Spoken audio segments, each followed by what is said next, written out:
नमस्कार दोस्तों, स्वागत है आपका इस चैनल पर। इस वीडियो में मैं डिस्कस करने जा रहा हूं अपने एक सब्सक्राइबर के द्वारा पूछे गए क्वेश्चन को।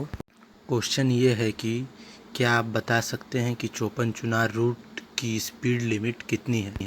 तो दोस्तों, इस रूट की स्पीड लिमिट है 70 किलोमीटर पर आवर। इसे प्रूव करने के लिए मैं आपको एक वीडियो दिखाता हूँ।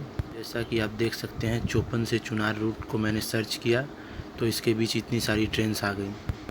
इन सभी ट्रेनों में से सबसे कम समय में दूरी तय करने वाली है झारखंड स्वर्ण जयंती एक्सप्रेस। इसे ही ले लेता हूँ मैं। तो ये देखिए, चोपन से चुनार 102 किलोमीटर दूर है और झारखंड स्वर्ण जयंती एक्सप्रेस चोपन से 11:45 PM में निकलती है और 2:20 AM में चुनार जंक्शन पहुँच जाती है। इस बीच यह सोनभद्र रेलवे स्टेशन पर 5 मिनट रुकती है। तो चोपन से चुनार तक की यात्रा यह ट्रेन 2 घंटे 35 मिनट में पूरा करती है। तो इस ट्रेन की स्पीड कैलकुलेट करने के लिए हमें 5 मिनट कम करना होगा जो सोनभद्र पर स्टॉपेज है, और 15 मिनट और कम करना होगा जो ट्रेन को स्टेशन से डिपार्ट करने के बाद स्पीड पकड़ने में और स्टेशन पहुंचने पर स्पीड कम करने में जो समय लगता है। तो हमने टोटल समय कम किया 20 मिनट। तो आइए कैलकुलेट करते हैं। ये मैंने कैलकुलेटर खोल लिया अपने मोबाइल में। तो टोटल दूरी थी 102 किलोमीटर और हमने 2 घंटे 35 मिनट में से 20 मिनट हटाया तो 2 घंटे 15 मिनट हो गया। तो ये देखिए, ये कैलकुलेट करने पर 47.44 आया, जो कि एवरेज स्पीड है इस ट्रेन की इस रूट पर।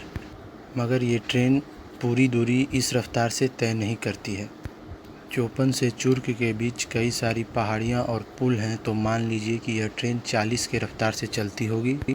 चुर्क से लूसा के बीच ज़मीन एकदम समतल है, तो मान लीजिए कि यह ट्रेन 60 से 65 के रफ्तार में चलती होगी।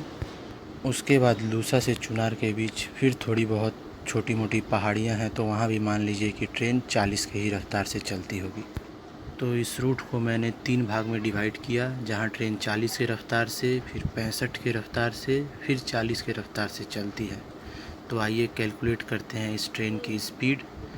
तो ये देखिए, मैं लिखा 40, फिर इसके बाद मैंने लिखा 65, फिर इसके बाद मैंने लिखा 40, और अब टोटल जोड़कर 145 आया और मैंने इसे फिर 3 से डिवाइड कर दिया, जैसा कि मैंने 3 भाग में बांटा था। तो ये देखिए, करने पर आया 48.33, और इससे पहले मैंने स्पीड कैलकुलेट किया था तो आया था 47.44। तो आप देख सकते हैं 1 पॉइंट समथिंग का सिर्फ डिफरेंस आया है। तो ये था किसी भी ट्रेन का किसी भी रूट पर स्पीड कैलकुलेट करने का एक तरीका। यह 100% एक्यूरेट तो नहीं है, लेकिन तब भी आपको एक रफ़ आइडिया दे सकता है।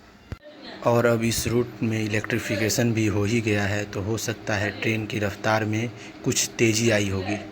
मगर स्पीड लिमिट अभी भी 70 ही है और इस रूट का डबलिंग भी होना है। तो देखने के लिए बहुत बहुत धन्यवाद। अगर इन्फॉर्मेशन अच्छी लगी हो तो कृपया इस चैनल को सब्सक्राइब कर लें।